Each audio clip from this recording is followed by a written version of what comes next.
अस्सलामु अलैकुम वरहमतुल्लाहि वबरकातुहू। बिस्मिल्लाहि वस्सलातु वस्सलामु अला रसूलिल्लाह। अम्मा बाद फ़अऊज़ु बिल्लाहि मिनश शैतानिर रजीम।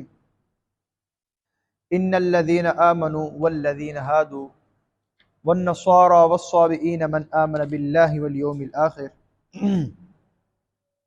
जैसे कि हज़रत मूसा अलैहिस्सलातु वस्सलाम का तज़किरा चल रहा था, उसी को आगे बढ़ाते हुए अल्लाह रब्बुल इज़्ज़त फरमाते हैं, बेशक वो लोग आमनु जो ईमान लाए, वल्लज़ीन हादू वो जो यहूदी हुए, वन नसारा और जो ईसाई हुए, वस्साबिईना और जो बेदीन हुए। मन आमन बिल्लाहि वल यौमिल आखिर, इनमें से जो कोई भी अल्लाह पर ईमान लाया, आखिरत के दिन पर ईमान लाया, व अमिल सालिहा और नेक आमाल किए, फलाहुम अजरुहुम इंद रब्बिहिम, उनका अजर उनके रब के नज़दीक है, वला खौफुन अलैहिम वला हम यहज़नून, ना ही कोई उन पर खौफ होगा ना ही वो गमगीन होंगे।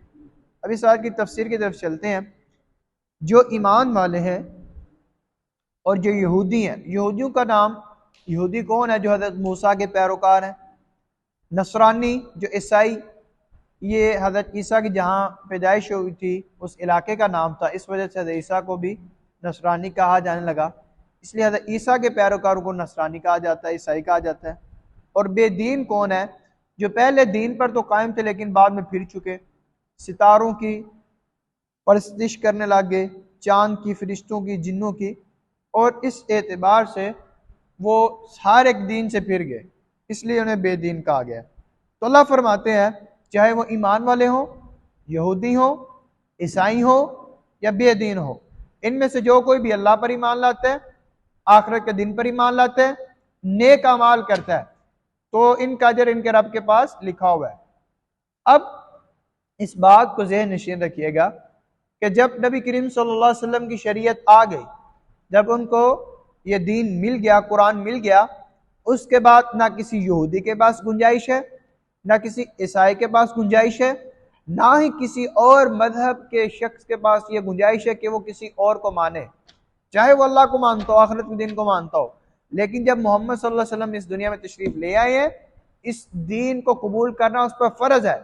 अगर मोहम्मद सल्लल्लाहु अलैहि वसल्लम के दीन को कबूल नहीं करेगा तो वो उसको सदा मिलेगी ही, फिर चाहे वो अल्लाह को माने, आखिरत को भी माने, जो कुछ मर्जी करता रहे, लेकिन मोहम्मद सल्लल्लाहु अलैहि वसल्लम के दीन को पर आना है, ये कलमा पढ़ना है, ये उस पर लाजिम है।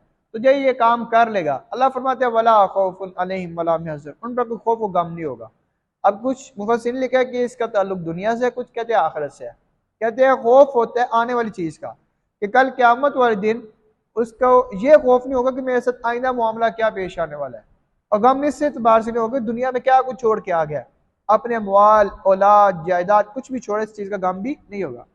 तो दुनिया के साथ कहते हैं कि दुनिया में उसे किसी चीज का खौफ नहीं होता, दुनिया में उसे किसी चीज का गम नहीं होता।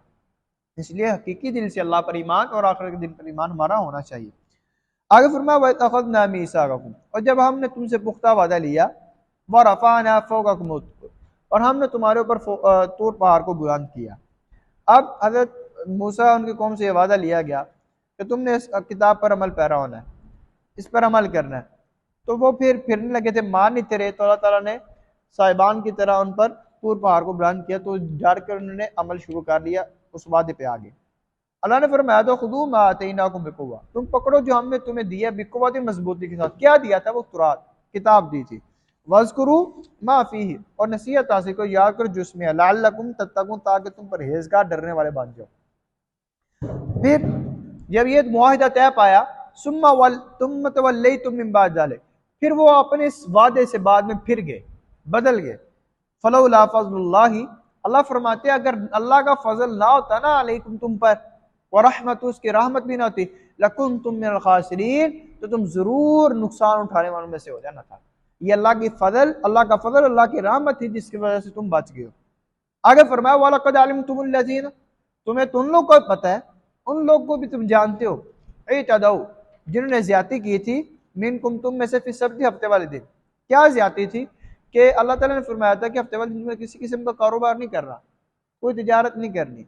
तो ये मछलियों को पकड़ते थे, तो हफ्ते वाले दिन ज्यादा मछली आती, तो ये क्या करते, कुछ कुएं खोद लेते, कुछ इस तरह के जाल लगा लेते कि मछलियों को पकड़ते नहीं, लेकिन उनमें वो मछलियां जमी रहती, अटकी रहती, तो अगले दिन, इतवार वाले दिन उनको वो पकड़ लेते थे। तो ये भी नाफरमानी कर रहे हैं ना, अल्लाह फरमाया बिल्कुल कुछ नहीं करना, लेकिन इन्होंने ये मनसूबाबंदी कर ली थी। फिर अल्लाह ताला ने इनके सजा के तौर पर क्या किया, फकुल्ना लहुम, अल्लाह कहते हैं हमने उनसे कहा कूनू किरादतन, तुम सारे के सारे हो जो किरादतन बंदर, खास ये ना जलील तरीन।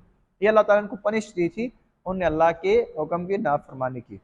आगे फरमाया ये जब बंदर बनाया फज अल्लाह, फिर हमने कर दिया इस वाक़े को, हमने इस वाक़े को बना दिया, क्या बना दिया, नकालन इबरत, किसके लिए, लिमा बैन यदैहा, जिस वक्त लोग देख रहे थे, जिस वक्त लोग मौजूद थे उनके लिए भी इबरत है, वमा खल्फहा, और जो बाद में आने वाले यानी हम हमारे लिए भी वाकई इबरत है कि अगर हमने भी अल्लाह की नाफरमानी की, अल्लाह की बात को वैल्यू ना दी, तो अल्लाह ताला का अज़ाब हम पर भी आ सकता है। आगे फरमाया वो मौइज़तन लिल मुत्तकीन, और मुत्तकीन के लिए नसीहत भी है। यानी नसीहत कैसी कि अल्लाह हमें पता चल गया है, हमें ये नसीहत मिल गई है कि हमने अल्लाह के हुक्म को मानना है।